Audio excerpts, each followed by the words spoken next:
Hi, welcome back to PC Builder. I'm Jason. This is our Q&A for November 2023. Black Friday is finally here. Should you be taking advantage of the GPU deals right now, or should you be waiting for the RTX 4000 series supercards that are going to be announced in January? We'll also tackle the best 1440p GPU for 144Hz and 240Hz, including what deals do we think are going to pop up during Black Friday. We'll tackle AMD versus NVIDIA GPUs, what's the best brand to buy components from, and more. Remember, if you get value out of this video, give it a like. It makes a huge difference to the channel. And of course, subscribe, click that bell icon. That way you get notified when we release cool content. With that, let's jump into it. This video is sponsored by Newegg. Sick of low FPS? Upgrade your GPU for less using Newegg's GPU trade-in program. Just select your new GPU, click the trade-in button, and enter your current NVIDIA 2000, 3000, or AMD 5000 or 6000 series GPU model for a trade-in offer. Then check out with your new GPU, and Newegg will send you a prepaid shipping label. Ship the old GPU to Newegg for verification and approval, and Newegg credits you the difference. You don't have to put up with that old GPU. Get a new one for less with Newegg GPU trade-in using the link in the video description. Let's jump into GPU prices. Let's start off with the question on a lot of people's minds right now. Should you be buying Black Friday deals for GPUs, or should you wait for the RTX 4000 series supercards? That's what Chico Fiesta is asking here. Do you advise to wait or buy Black Friday deals on GPUs, since the Super Series could disrupt pricing on AMD and NVIDIA sides? And we've got Deadman asking, should I buy RTX 4070 now, or should I wait for the super version? Because those are two different scenarios. So let's take them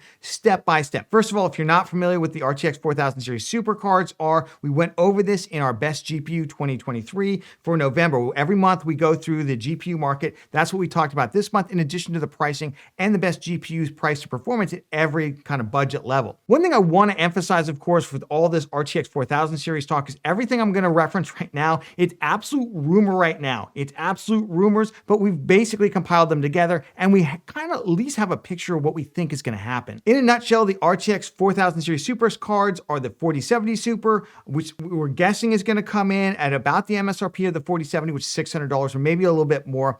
The 4070 Ti Super, which is going to come in possibly $100 more than the 4070 Ti. And then the 4080 Super, which could come in anywhere from $1,000 to $1,200. So in the range of what the 4080s are already selling for. Performance on some of the cards is going to go up possibly by 10-15%. And the 4070 Ti is going to get 16 gigs of VRAM instead of just 12, which is a huge kind of hole in that card right now. But the 4070 is not going to get more VRAM. It's only going to stay with the 12 gigs. Now that we're caught up on all that, let's talk about, should you buy these or should you wait? Remember, NVIDIA has a history of leaking things to the press, especially right now, given it does not seem that they feel like they have a lot of market dominance. They're feeling very defensive. This is the first time we've seen them kind of make this corrective action, and AMD has been selling a lot of GPUs. So I think that NVIDIA realizes that a lot of its cards, like the 4070, which is actually a pretty good value, but the 4070 Ti are poor value because they made some VRAM issues on these cards. They maybe didn't push the performance as high, and they massively overpriced the GPUs. So they're going to try and adjust that a little bit. But is that better than the Black Friday deals that are going to come? It's really up to you. If you have decided that you are the kind of person who will only buy an NVIDIA RTX 4070 or higher GPU, then yes, I would go ahead and wait and see what the Super Series has to offer. If you're somebody who would also consider an AMD GPU, then honestly, I would take advantage of the deals probably, because remember, the holiday period is one of the best times to be playing games. All the other components, especially if you're building a new PC or you're doing other upgrades to your PC, all the components are going to be on sale right now. We don't have any firm dates on when these cards are going to come out. Maybe they're going to kind of dribble them out, like the 4080 Super first and then the 4070 Ti Super. It could be to the summer. We just have no information. And NVIDIA loves to throw a monkey wrench into AMD's kind of overall business model anytime they can. They both have a history of doing this to each other. So it's possible that NVIDIA is leaking some of this pricing information that seems super aggressive when they have really no plans to be that aggressive. They just want to hurt AMD sales over the holiday period, and then you're going to basically kind of feel like, well, I waited this long, I'll go ahead and I'll just plunk down the extra money for the NVIDIA supercard. So there's no guarantee that any of this pricing is going to happen. My advice to you is, especially if you see a good deal, I expect like the 7900 XT to be around that $699 to $709 price point, possibly even better. that's a great price for that GPU. And in fact, that's the GPU that you see sitting here, the 7900 XT. It's a phenomenal GPU at that price. All GPUs will continue to go down in price. That's what happens with tech. Tech gets introduced. Here, people pay an early adopter price, and then the price begins to decay and decay and decay. And that's generally what happens until you get to Black Friday, and there's a big dip, right? And then for the holidays, after the holidays, the pricing tends to kind of go back up to another level, and it'll decay and decay and decay. And then you're like, oh, but Jason, if I only waited 17 years, I could get this GPU for a lot less. Yeah, but you got to value your time in there. So to me, the holiday season is a great time to be playing games with your friends, with your family. It's a great time to build a PC because CPUs, motherboards, everything else is going to be on sale. I wouldn't want to miss that to save a little bit of money on my graphics card. So that's my overall advice, unless you're an NVIDIA only buyer. And in that case, I would push the pause button and see what NVIDIA says on January 4th. We got a number of questions about what's the best 1440p GPU this holiday shopping season, especially for Black Friday. Pyrobyte asks, what do I think the best 1440p gaming GPUs without going overboard on this something that would be more valuable running games at 4K? Well, let's start there, and then we got some higher end 1440p questions as well. So let's talk 1440p aimed at more of a 144 hertz refresh rate. Remember that an RTX 3060 12GB has enough VRAM and has enough performance to give you about 60 FPS, just under 60 FPS, across a wide range of titles, Now, on easier to run titles, you can get way more FPS than that, obviously. But if you're like Hogwarts Legacy, Jedi Survivor, all those kinds of games that are tougher to run and you throw them in there, you'll get about 60 FPS with an RTX 3060. But for not that much more, because that's selling for about $249, I would take a look at the RX 6700 XT and the 6750 XT. We know that they're going to be down at least at $299. That's what they were on Amazon Prime Day. We suspect Black Friday pricing will at least hit that $299, if not even go a little below that, because AMD probably just wants to get rid of the 6000 series stuff. And those GPUs in the similar benchmarks get 75 FPS across that wide range of titles, and they really crush the easier to run stuff, Fortnite, League of Legends, especially like the competitive shooters. The 6700 XT 12GB does really well, and the 6750 XT is about 5 or 6% stronger. Not so much that I'd pay like a lot extra to get the 6750 XT over the 6700 XT, but those are the ones I would be focused on because they also have enough VRAM to run all the latest titles at 1440p at those higher settings as well. Whereas if you get something like the 4060 Ti 8GB, you're going to run out of VRAM potentially on some new release titles, and I just wouldn't want to do that. You'd probably want to bump all the way up. It's like another $120, $130, $140 to get up to the 16GB version of the RTX 4060 Ti. So that's where I would focus, is really those 6700 XTs, and that's if you're targeting a 144 hertz refresh rate 1440p monitor. Of course, if you want even more frames at 1440p, like Tillian Silvermoon, who asks, with the current 4070 price cuts, it's now down to $529 or $519 if you want to buy the Zotac card. The rest are around $550. Is it worth it to go 4070 over the 7800 XT? And then should you buy AMD or an NVIDIA card? Let me throw a couple other GPUs in there just to further complicate the situation, but also clarify it. The other GPU I would look at here is the RX 6800 non-XT, and the XT card, which I think is going to get significant discounts during the Black Friday and holiday shopping season, Cyber Monday and all that, because AMD would love to just get rid of those 6000 series cards. They're kind of blocking them from putting cards in where they want them to right now, because NVIDIA and AMD massively overproduced GPUs during the GPU mining boom, when miners were just grabbing as many cards as they could get their hands on, and AMD and NVIDIA are still trying to sell off huge stockpiles of these cards. Now, they largely have sold them at the higher end, like 6950 XTs. I think this will be the last Black Friday or last shopping season you really see them in force. They're down to $599 right now. That could even get lower. And of course, we know that the 3080s are gone, the 3090s are gone. They've been gone for a while. So let's focus in on 4 cards. The 6800 XT currently selling for $399 right now, and basically is not that far behind the 4070, which is selling for substantially more money, right? $519 if you want the Zotac card, more like $550 for others. And we'll see if there's going to be price discounts on that. I suspect not big ones because it's an NVIDIA card, and NVIDIA hates to give price discounts. Typically, it's the actual card makers themselves, like Gigabyte, MSI, that offer like $10 or $15 kind of little discounts through the channel, nothing like NVIDIA could or AMD tend to do. AMD, on the other hand, typically does make it rain. We've already seen the 7800 XT, the Gigabyte model, that OC model that we used in our last live stream build. That was down to like $478. So I suspect those deals are coming. And I suspect that's why I would lean towards the 7800 XT, but also I'd keep my eye on the 6800 non-XT with 16 gigs of VRAM. It hit $390 just a day or two ago. It's floating around $399. And the 6800 XT, which I expect to see huge discounts as well. Those are the GPUs that I would focus in on if you want those higher refresh rates at 14 or higher frame rates at 1440p. All right, we've got great questions from Woodsy, from Dane, basically like timing these deals, right? How do you buy before Black Friday? Do you buy during Black Friday? How do you get the best deal? And then what happens if it goes even lower? And in particular, Woodsy wants to get a Sapphire Nitro 7800 XT. It's in stock now. He can just grab it, or should he wait for a better deal on another GPU? And then Dane wants a 7800X 3D. Right now selling for $389, and it had been all the way down to $349 during Prime Day. And I was telling people, buy it now because it is likely to sell out over Black Friday, and it seems unlikely to go any lower because of the way the pricing structure. AMD has a 7600, a 7700, and 7700X, and then they got the 7800X 3D, and the gaps between them, I know that they work on controlling that, so one of those CPUs doesn't just stop making sense all of a sudden. And right now, it's pretty compressed. You get $350 for that 7800X 3D. Do your best to get the best deal, but don't wait so long that something sells out if it's something that possibly will sell out, like the Ryzen 7800X 3D or like a higher end 7800 XT GPU. So I would grab those deals when you can. And look, if you end up missing out on $10 or $15, who cares? At least you get it before it goes out of stock. Let's jump into one more upvoted questions from Louis Bravo. When buying a graphics card, do I prefer raw performance, that's rasterized performance, over features?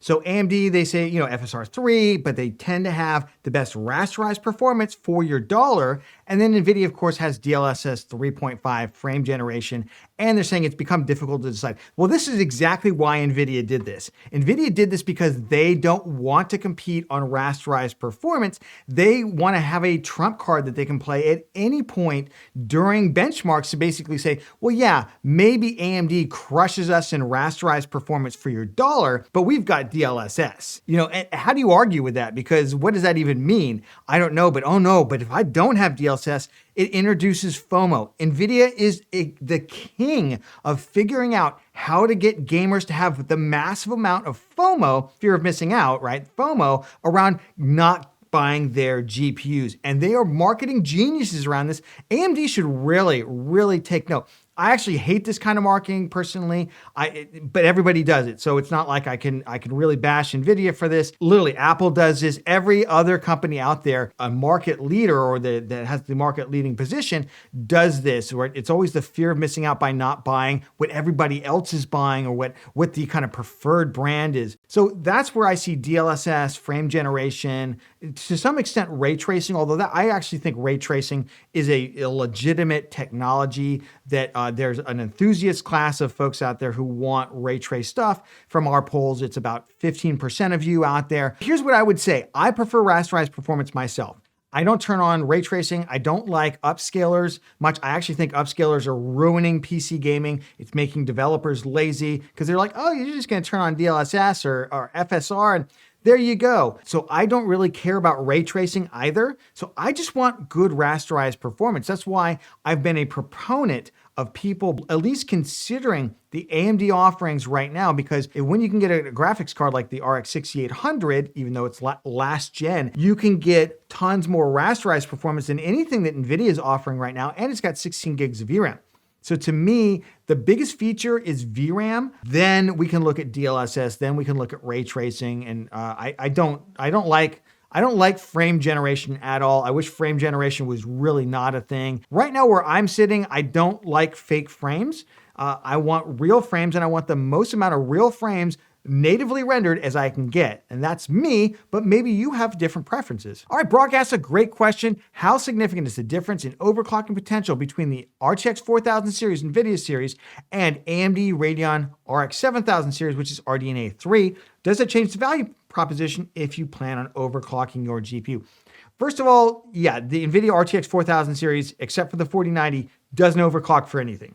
Yeah, you can put more power into it. You can maybe get clocks slightly higher. Maybe you can get the memory clock slightly faster, but it doesn't result in much performance. For AMD Radeon RX 7000 series cards, what we are finding is they do overclock pretty nicely, especially cards like this one right here, the 7900 XT, which has got the big honking cooler that they could have used for a 7900 XTX on here, and it's got tons and tons of thermal headroom. There are some channels out there that often test the custom cards versus the reference models.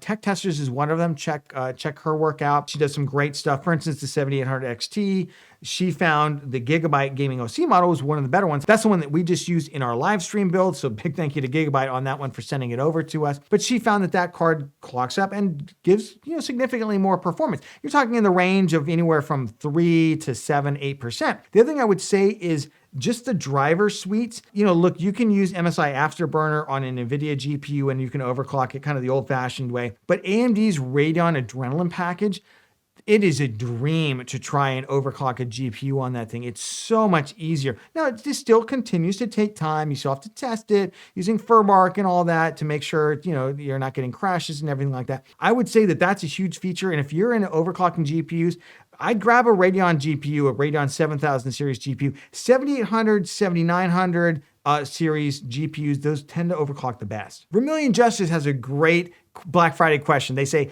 I feel all of us have a dream PC we'd put together if money were no object. What's the PC builder Jason rig version of that look like? Well, we also just recently put together on live stream my wife's brand new 7950X and RTX 4090 video editing PC with 64 gigs of VRAM on it, all in one liquid cooler in a really awesome looking deep cool CH560 digital all white case. And it's amazing.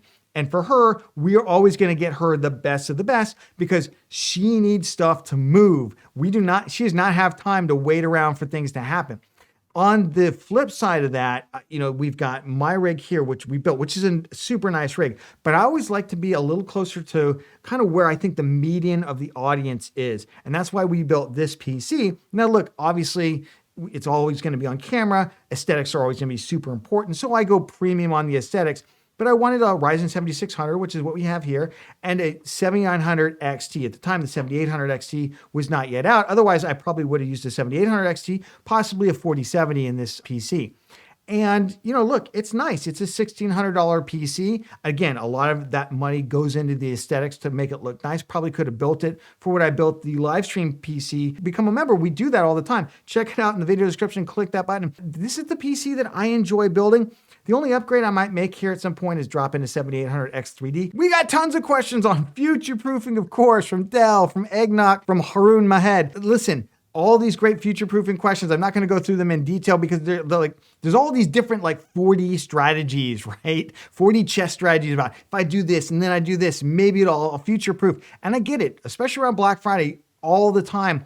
People will they see a deal and they're like, oh, maybe it won't cost me as much to future-proof and I can do something that will help me down the road. Look, you can do that kind of stuff if you want. I'm just going to tell you right now what I always say in my videos about future-proofing. It is typically a fool's errand. What do I mean by fool's errand? I mean that the future is so unpredictable, and especially in terms of performance for gaming, for anything else. It used to be we judged everything by cores and threads, especially back in the Intel days when they only gave you 4 cores and 4 threads. And then all of a sudden AMD's like, here's 8 cores and 16 threads. And we're like, wow, it's crazy. It's all about cores and threads. And then we got further and further away from that. And no one would buy an 8-core 1700X today because it's a crappy CPU in today's market. But at the time, it represented a ton of computing power. And so now it's not about cores and threads anymore, and it gets very, very complicated. So I will say, all I've seen recently is that future-proofing tends to fail. It tends to fall apart. The only future-proofing I think you might even want to think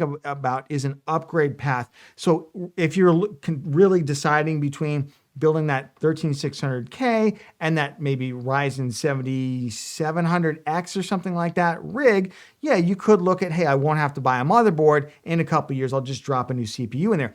But I would not consider DDR5 future-proofed. The speeds are increasing so quickly right now. I feel like whatever you buy now, when you go to upgrade in a couple of years, even if you had like a 7800X3D with, 6000 CL30 memory right now, I think in the future, we're going to look at that 6000 CL30 memory and go, wow, that's slow stuff. You would not build with that stuff. So you'll have to get a new RAM kit anyway. So you're not going to recycle the RAM kit. You're really only recycling the motherboard just because DDR5 is not as mature as DDR4 was back when AM4 launched. So that's the difference right now. And I would say to future proofers out there, just focus on current performance. That tends to future proof more than anything. All right, GD Moon Blister asks, what PC brands or manufacturers right now do I feel like have the most quality control and reliable parts in 2023? Honestly, here's the thing about this. Right now, I wouldn't put any brand over any other brand. I just wouldn't do it. In the past, a couple years ago, there's a couple of brands I would have put in the doghouse. Yes, I'm talking to you, ASRock, but you've redeemed yourself. You have redeemed yourself. I'd give you a gold star. In fact, I think ASRock, in terms of the budget motherboards for both the Intel motherboards as well as AMD chipset motherboards, is doing a phenomenal, hands-down job. We can look at a brand that had a stellar reputation, which, ASUS, and look what happened to them with the exploding 7800X3D. And it isn't just that they exploded. Everybody makes mistakes. Everybody designs bad products from time to time. It's how you handle them. And ASUS didn't handle that well, just like ASRock didn't handle things well in the past. And I will say, ASUS redeemed themselves from that. They redeemed themselves afterwards. Now they probably offer the most aggressive warranty that anybody offers out there on their products, because now they say, yes, you use XMP, you use Expo timings, we will warranty that. You overclock, we're going to warranty that. So I actually love the way they kind of overcorrected for really screwing up. And now they're probably among the best in terms of their warranty. So they kind of reverse it. Don't fall into too much brand this, brand that. I would focus in on the individual products, individual reviews, or kind of buying guides like we do. There's a reason we do our best motherboard guide. There's a reason we do best PSUs and other things. We want to help you figure out the products without having to rely on just a brand name. I also want to talk about this shirt I'm wearing right here. This is the If I Build It, It Will Run t-shirt. This is our special edition t-shirt for 2023. Merch is something that we really want to get into. We've got coffee mugs with this on it. We've got hoodies and all kinds of stuff. I'm going to leave a link to the store down in the video description if you want to check it out. We're going to start offering more and more of these kind of fun PC builder focused designs. And I don't mean just PC builder, our channel, but for the PC builders of the world out there, stuff that would be cool for you and kind of really celebrate what we do together. So let me know down in the comments, what other kind of products would you like to see? Of course, we're always limited by the storefronts that we're able to use, but we really want to give you guys what you're looking for. If you got value out of this video, give it a like. It makes a huge difference in the channel. And of course, subscribe. Click that bell icon. That way you get notified when we release cool content. Hey, speaking of cool content, did you check out our PSU guide or our PC case guide? These are great guides that will give you everything that you need to know to make the best purchase during the holiday season. And we'll catch you on the next one.